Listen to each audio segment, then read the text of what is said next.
খুব খিদে পেয়েছে, কি যে খাই।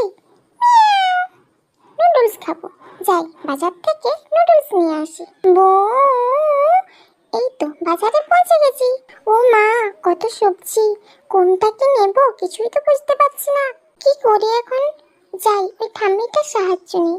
যাক বাবা, ঠাম্মি বেছে দিয়েছে, দাদুও কয়েকটা সবজি বেছে দিল। যাকে সবজি বাজারটা হয়ে গেল, এরপর নুডলস কিনতে যাই। ও মা, নুডলস কোথায়? সারা দোকানে কোথাও নুডলস দেখতে পাচ্ছি না। ওই তো, ওটা কি? পেয়ে গেছি, নুডলস পেয়ে গেছি। কি মজা, বাড়ি গিয়ে রান্না করি। সবজি তো কাটতে বসেছি, ভয় করছে কাটবো কি করে। সাহস করে কেটেই ফেলি, হাত কাটবে না। এবার সাহস করে রান্নাটাও করে নেব। উফ, পড়ে গেলাম। ভালোই হলো, বাবা রান্নাটা করে দিচ্ছে। যাক বাবা, আমি আর বেশি কথা বাড়াবো না, আমি এবার চুপচাপ খেয়ে নেব। আহা, নুডলস। হ্যাঁ, বাবার হাতের কি সুন্দর টেস্ট, টেস্টি টেস্টি নুডলস।